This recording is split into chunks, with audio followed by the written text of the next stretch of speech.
Hi all. Today విక్రమ బేతాళుడు కథల్లోని మరొక కథ. ఎవరు భర్త ఎవరు సోదరుడు. పద్మావతి కథ.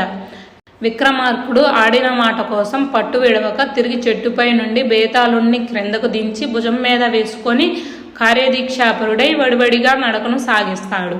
యథాప్రకారం బేతాళుడు విక్రమార్కునికి మౌనభంగం కలిగించే ఉద్దేశంతో, రాజా, అనితర సాధ్యమైన నీ కార్యదీక్ష చూస్తుంటే నాకు అమితమైన ముచ్చట వేస్తున్నది. ప్రయాణంలో శ్రమ తెలియకుండా ఉండడానికి నీకు చక్కని కథ చెప్తాను, విను. పూర్వం శ్రీగంధాపురం అనే ఊరిలో చక్రధరుడనే యువకుడు ఉండేవాడు. ఒకనాడు అతడు పద్మావతి అనే కన్యను చూస్తాడు. పద్మావతి నవ యవ్వనవతి, అపురూప సౌందర్య రాశి. ఆమెను చూసిన క్షణం నుండి చక్రధరుడు మదనతాపంతో అగ్నిలో పడ్డ శలభకంలా మలమలా మాడిపోసాగాడు. కనులకు నిద్ర రాదు. ఇతర వ్యాపకాల మీద ఏమాత్రం ధ్యాస లేకుండా ప్రేమోన్మాదముతో తప్పించుకుపోతున్న చక్రధరుడి తల్లిదండ్రి కొడుకు ప్రవర్తనకు భయపడి విషయం ఆరా తీయగా అతడు పద్మావతి వృద్ధాంతం చెప్పి ఆమెను భార్యగా పొందకుంటే తన జన్మ వ్యర్థం అంటూ కన్నీరు కార్చాడు. అతడి తండ్రి పద్మావతి సమాచారం ఆరా తీస్తాడు. ఆమె కుటుంబానికి చక్రధరుడు కుటుంబానికి దూరపు బంధుత్వం కూడా కలవడంతో కొడుకును ఊరడించి తప్పక ఆమెను భార్యను చేస్తానని మాట ఇచ్చారు. ఆ తర్వాత అంతా సవ్యంగా జరిగింది. పద్మావతి చక్రధరుడు భార్య అయింది. చక్రధరుడు ఎంతో ఆనందించి ఆమెతో సుఖంగా జీవిస్తున్నాడు. ఒకనాడు పద్మావతి సోదరుడు వచ్చి అక్కను బావను తమ ఇంటికి తీసుకురమ్మని తండ్రి పంపిన విషయం తెలియజేస్తాడు. చక్రధరుడు పద్మావతితో కలిసి బావమరిది వెంట అత్తవారింటికి ప్రయాణమయ్యారు. పద్మావతి పుట్టినిల్లు పొరుగునున్న గ్రామము. ఆ గ్రామమునకు పోయే దారిలో అడవి దారి. ఆ దారిలో పురాతనమైన ఒక దేవీ ఆలయం ఉంది.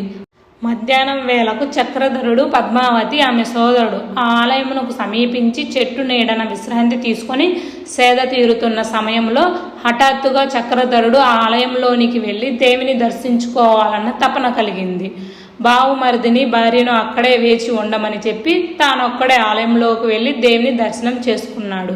అయ్యో, దైవ దర్శనానికి వస్తూ పుష్పం, ఫలం, పత్రం ఏమీ లేకుండా ఒట్టి చేతులతో వచ్చానే అని విచారించి ఆ దేవికి కానుకగా తన శిరస్సును స్వీకరించమని ప్రార్థించి దేవి చేతిలో ఉన్న ఖడ్గంతో తన శిరస్సును ఖండించుకొని మరణించాడు. ఎంతసేపైనా భర్త తిరిగి రాకపోవడంతో పద్మావతి కంగారు పెడగా ఆమెను ఊరడించి బావగారిని వెంట తోడుకు వస్తానని ఆమె సోదరుడు ఆలయంలోనికి ప్రవేశించి శిరస్సు ఖండించుకొని మరణించి ఉన్న చక్రధరుణ్ణి చూసి, అయ్యో, ఎంత విపరీతం జరిగిపోయింది. ఇప్పుడు బావను చెల్లిని తీసుకువస్తానన్న నా తల్లిదండ్రులకు ఏం చెప్పాలి?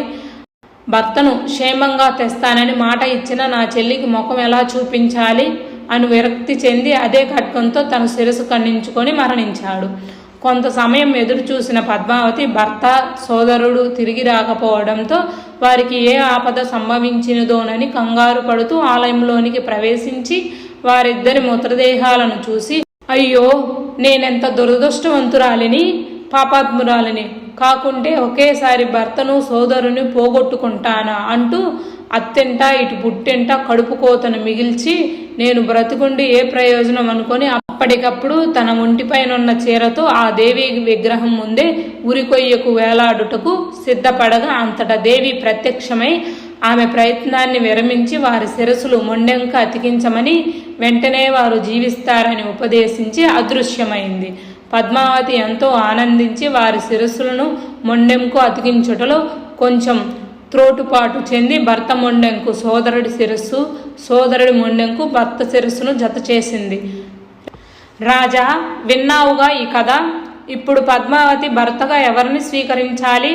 వారిద్దరిలో ఒకరి శిరస్సు భర్తది కానీ మొండెం సోదరుడిది, మరొకరిది శిరస్సు సోదరుడిది, మొండెం భర్తది కదా అంటూ బేతాళుడు విక్రమార్కుడిని ప్రశ్నిస్తాడు.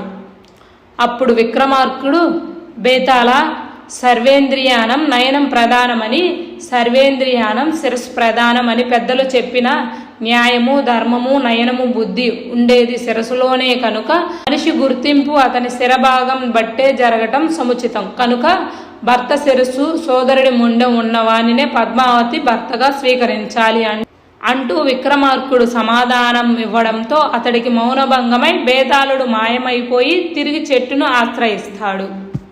కథ నచ్చితే లైక్ చేయండి, షేర్ చేయండి, సబ్స్క్రైబ్ చేయండి. మరొక బేతాళుని కథతో మరొక వీడియోతో మీ ముందుకు వస్తాం. Thank you for listening. Please like, share, subscribe my channel for more videos.